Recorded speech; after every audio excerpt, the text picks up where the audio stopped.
Bonjour, je m'appelle Vincent Fournier et je suis gestionnaire de portefeuille chez Claret depuis 2002. Cette vidéo fait partie d'une série créée à l'intention des clients de gestion de placement Claret pour présenter un survol des marchés en 2020 et donner un aperçu de la façon dont nous voyons l'avenir en 2021 et par la suite. J'animerai une table ronde qui couvrira certains sujets d'actualité sur les tendances en matière de placement. Pour la prochaine partie de la réunion, j'aimerais vous présenter mes 3 intervenants qui font partie de ce que nous appelons la génération montante chez Claret. Alexandre Langevin et Christopher Kovalchuk se joignent à Claret dans le cadre du programme de rotation Claret. Ce programme de formation consiste à travailler dans tous les départements de Claret. Après avoir gradué de ce programme, Alexandre Langevin, tu t'es joint à Alain Chung. Bienvenue. Christopher Kovalchuk, tu t'es joint à l'équipe de William Kovalchuk puisque vous aviez une certaine affinité. Maxime Dubé, il y a 5 ans que tu t'es joint à Claret dans le cadre d'un programme de stage universitaire comme analyste financier. On a rapidement découvert chez toi les qualités et l'entregent nécessaires pour le travail de gestionnaire de portefeuille. Jean-Paul t'a ajouté à son équipe. Maxime, bonjour. Messieurs, nous sommes ici pour répondre aux questions des clients. Alors, sans plus tarder, allons-y. Chers clients, beaucoup d'entre vous ont démontré de l'intérêt pour que l'on aborde l'addition des technologies et les secteurs d'avenir dans les investissements. Pour parler des sujets sexy, quoi de mieux que se tourner vers la relève de Claret?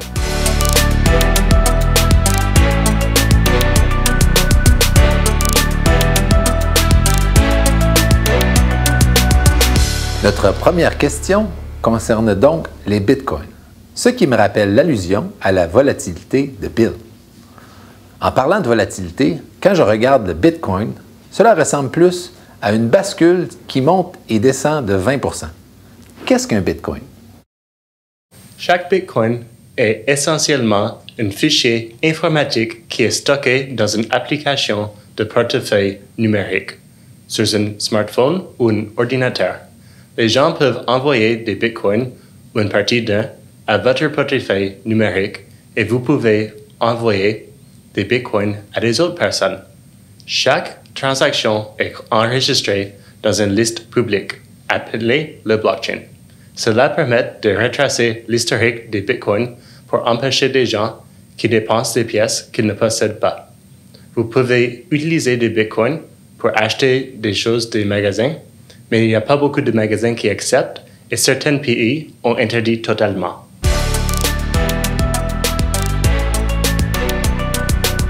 Donc, il y a 3 façons que principalement les gens obtiennent des bitcoins.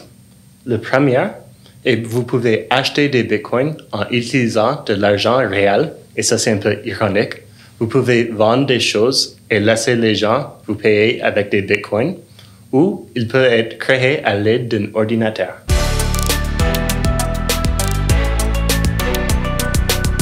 Pour que le système de Bitcoin fonctionne, les gens doivent apporter leur puissance de calcul pour traiter les transactions pour tout le monde. Les ordinateurs sont conçus pour résoudre des problèmes mathématiques incroyablement difficiles.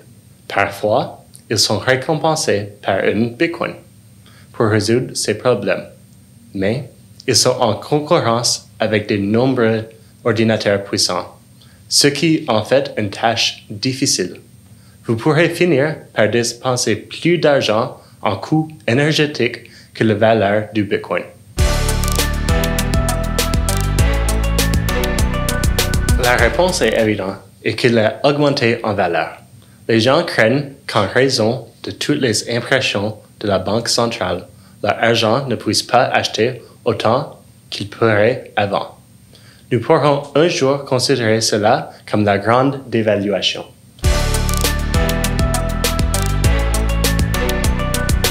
La vraie réponse et la façon d'évaluer les bitcoins est d'examiner sa valeur intrinsèque et que personne ne le sait.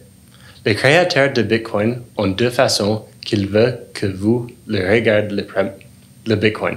La première est une réserve de valeur. et le deuxième est pour faire les transactions. Il est actuellement basé sur l'offre et demande. Mais rappelez-vous que le Bitcoin ne produit aucun flux de trésor, dividendes ou coupons.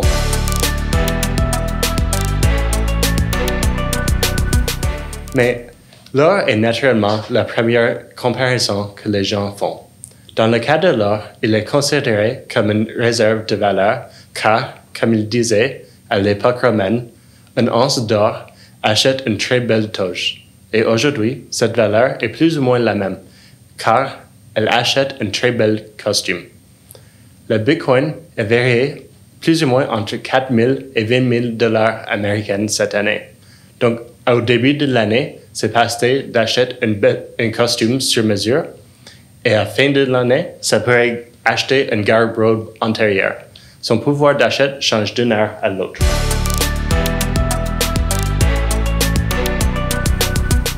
Mais ces mouvements de prix sont le résultat de la spéculation. Les gens spéculent que le Bitcoin remplace l'argent liquide. Dans la lettre de Warren Buffett aux actionnaires, il dirait que si vous n'êtes pas disposé à posséder une action pendant 10 ans, ne pense même pas à être propriétaire pendant 10 minutes. Comme Bill l'a souligné chez Claret, plutôt que d'être trop pris dans les mouvements de prix d'une action ou de la volatilité, nous, comme Buffett, achetons des entreprises qui fabriquent des excellents produits, qui ont des forts avantages concurrentiels et qui peuvent vous fournir des rendements constants sur le long terme. Donc, je voulais voir si c'était facile d'utiliser et un soir, j'ai décidé d'acheter plusieurs types de différents crypto-monnaies. J'ai mis en place 2 portefeuilles et j'ai déplacé l'argent d'un portefeuille à l'autre. Le processus semble assez simple. J'ai cliqué sur Envoi et j'ai envoyé l'argent de mon premier portefeuille au deuxième. Le problème était, quand je suis allé vérifier si le deuxième portefeuille avait l'argent, il n'était pas là.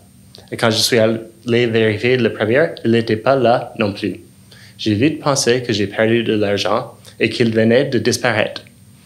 J'ai commencé à vérifier tous les jours pour voir comment l'argent arrivait. Cela a pris 3 jours entiers.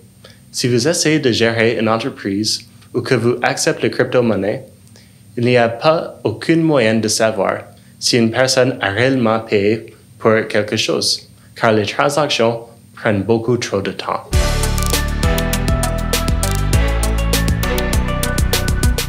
Mais dans les G7, nous sommes privilégiés d'avoir de bons papiers-monnaies. Cependant, si vous regardez des pays comme le Zimbabwe, le Venezuela ou l'Argentine, ce n'est pas le cas.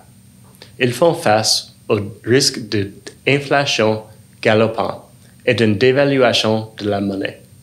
Dans le cas de l'Argentine, leur monnaie est si instable que leurs citoyens prendront un bateau pour Uruguay pour aller acheter des motos, des briques ou tout ce qui a des meilleures chances de conserver la valeur.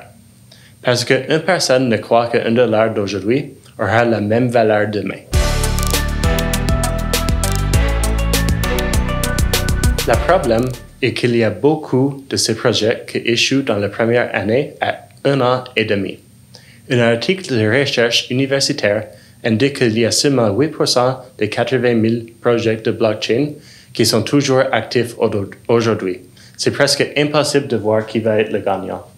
Merci beaucoup, Chris.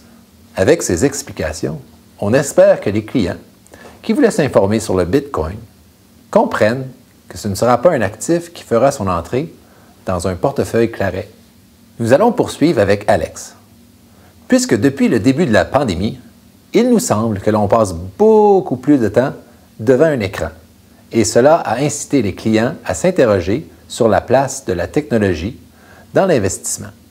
Pour notre première question, croyez-vous toujours qu'il faut éviter les principaux titres technologiques qui ont permis au marché la croissance que nous avons connue?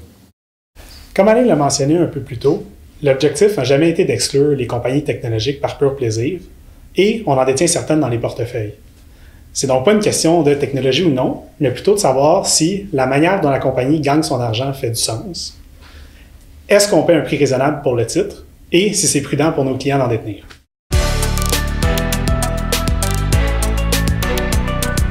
À ce point-ci, c'est là où la différence d'un portefeuille avec une tendance équipondérée fait la différence. Ça aide à réduire le risque et à maintenir une bonne diversification. Je m'explique. Si on respecte la règle à la lettre, un portefeuille équipondéré veut dire que tous les titres seront détenus en même proportion. En pratique, ce n'est pas toujours précisément le cas. Par contre, ça veut tout de même dire qu'on n'aura pas 5 titres qui représenteront le quart ou même le tiers du portefeuille.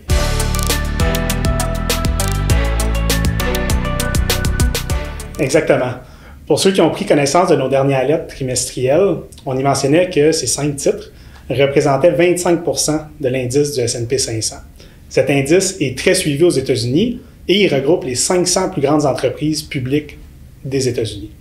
Cet indice, lui, pondère les titres en fonction du poids d'une entreprise sur le marché. Donc, plus sa valeur totale est grande, plus elle prendra de place dans l'indice. Selon notre point de vue, mettre 25 % des portefeuilles de nos clients dans ces 5 titres ne représente définitivement pas une bonne diversification et augmente beaucoup trop les risques. C'est pourquoi je mentionnais qu'on en détient, mais évidemment pas dans les mêmes proportions que le marché. Maxime, quand on parle de technologie, on pense souvent aux secteurs d'avenir. Donc, comment définir les secteurs prometteurs de demain? En fait, trouver les secteurs de demain, c'est la partie la plus simple. C'est facile de voir les grandes tendances dans le monde si on se tient informé. Par exemple, on savait dans les années 2000 que l'Internet allait changer le monde, puis on le savait aussi, dans une certaine mesure, que les téléphones intelligents allaient changer nos vies. Bien, le risque, c'est de tirer une conclusion simpliste comme c'est un bon investissement parce que la compagnie a un produit qui va changer le monde et utiliser cet argument-là ou ce raisonnement-là contre n'importe quel autre argument. On ne sait pas ce qui peut se passer. BlackBerry, qui en passant avait 37 % des parts de marché aux États-Unis en 2010, a pratiquement fait faillite 3 ans plus tard, en 2013. Et penser que de miser sur un secteur complet plutôt que sur un seul titre, c'est mieux, on a juste à se rappeler l'exemple d'Internet. Aujourd'hui, on l'utilise probablement plus qu'on pensait, mais ça n'a pas empêché la bulle d'éclater en 2000. Okay? Ce qu'on observe le plus souvent, c'est que le grand gagnant d'une nouvelle technologie ou d'un nouveau remède, par exemple, c'est l'utilisateur, pas nécessairement l'investisseur.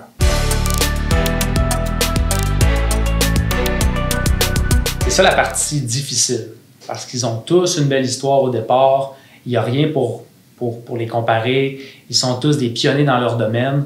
Un autre exemple serait l'industrie du cannabis depuis que c'est légal au Canada. Il y a des vraies entreprises qui existent encore aujourd'hui, qui ont un futur, mais elles-mêmes ne sont même pas proches du niveau où elles étaient à l'époque où tout le monde en parlait, où c'était la saveur du mois.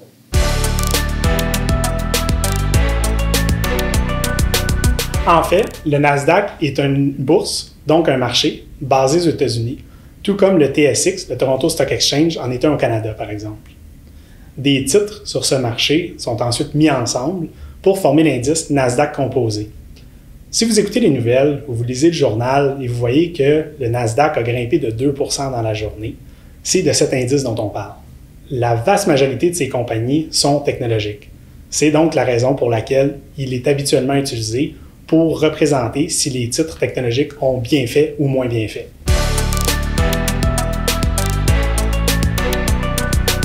Évidemment, on souhaiterait tous connaître ce qui se passera dans le futur.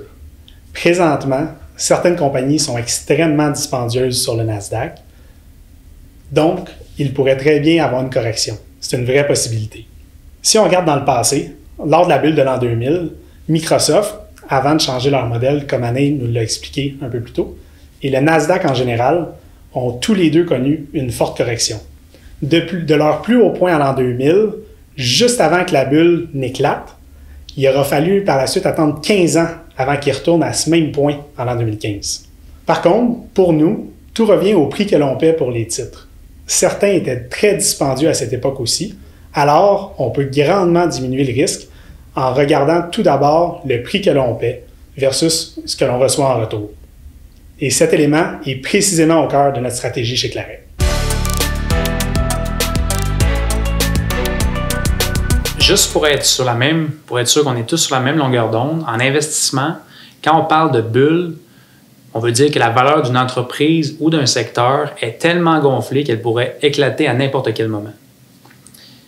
Quand on est dans une bulle, c'est difficile de le savoir. Une chose qu'on peut regarder pour nous aider, c'est l'évaluation de l'entreprise qu'on est en train d'acheter. Quand, pour expliquer le prix d'une action aujourd'hui, il faut parler de taux de croissance extraordinaire sur les prochains 10 ans, bien peut-être qu'il faut faire attention. Ça ne veut pas dire que le prix de l'action ne peut pas continuer de monter. Ça veut juste dire que si les choses ne se passent pas comme prévu, les accidents sont plus graves.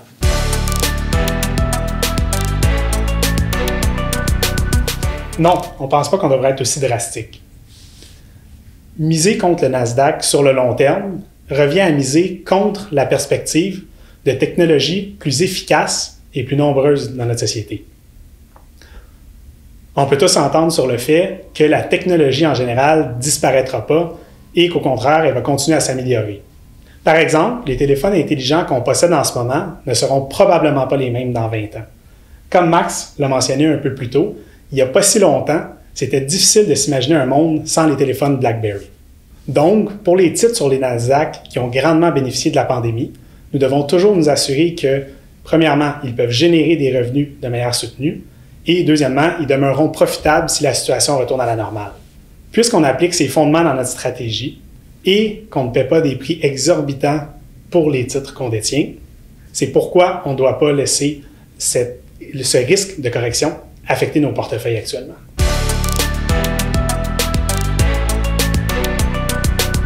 Nous pensons que pour les utilisateurs, ça va être extraordinaire. On branche l'auto en arrivant à la maison, plus besoin d'aller mettre de l'essence, moins de réparations possiblement. On s'en va vers un monde avec plus de voitures électriques sur nos routes. Comme on le savait avec l'Internet, c'est un peu moins évident pour l'investisseur. On savait que ça allait être utilisé. C'est pas mal moins évident de savoir maintenant quelle va être la technologie du futur et quelles entreprises vont en bénéficier. Dans le cas des voitures électriques, c'est pas différent.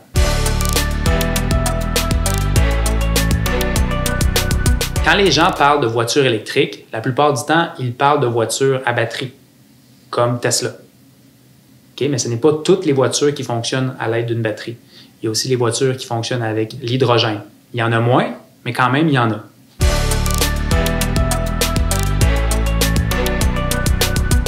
La différence est dans le nom. Les deux, ultimement, produisent de l'électricité, sauf que la voiture à l'hydrogène, elle, n'a pas besoin de batterie pour fonctionner. La voiture est pleine d'hydrogène, puis au contact avec l'oxygène, il y a de l'électricité qui se crée. C'est un petit peu plus complexe que ça, mais l'idée générale est que dans la voiture à l'hydrogène, il n'y a pas de batterie, donc potentiellement, ça serait une meilleure solution pour l'environnement.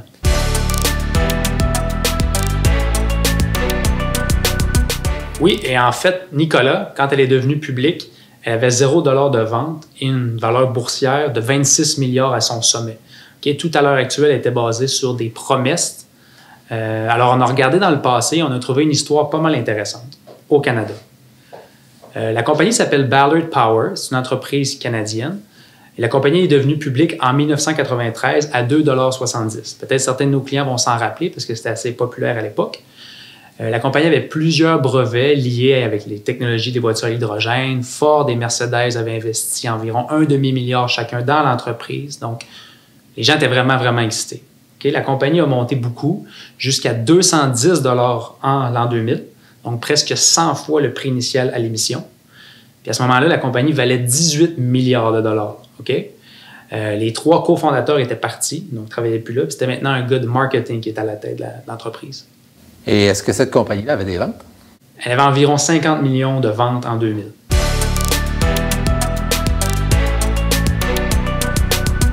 Bien, le temps a passé. La compagnie n'a jamais fait de profit. Au contraire, plus le temps passait et plus les pertes s'alourdissaient à cause des coûts de la recherche. Puis ils n'ont évidemment jamais promis, ils n'ont jamais livré ce qu'ils avaient originalement promis. Aujourd'hui, la compagnie existe encore, puis elle se transige environ à 10 % de ce qu'elle valait à l'époque, 27 ans plus tard. Donc la morale, c'est que c'est très facile à constater après fait, mais rappelez-vous qu'en 1993, c'était l'hydrogène l'avenir. Alors, je pense que la conclusion est claire. Technologie ou pas, les investisseurs qui focusent sur le cash flow ont beaucoup plus de chances d'atteindre leur objectif d'investissement, que ce soit un portefeuille plus volatile ou plus conservateur. Alors, merci beaucoup, messieurs, et surtout, merci beaucoup à vous pour votre écoute. Si on n'a pas eu la chance de répondre à toutes vos questions, je vous invite à contacter votre conseiller en placement et il pourra sûrement y répondre. D'ailleurs, je vous invite à rester à l'affût puisque nous ferons sur notre site Internet une série de blogs qui pourront répondre aux questions qui étaient un peu trop longues pour aborder dans ce type de rencontre. Merci beaucoup.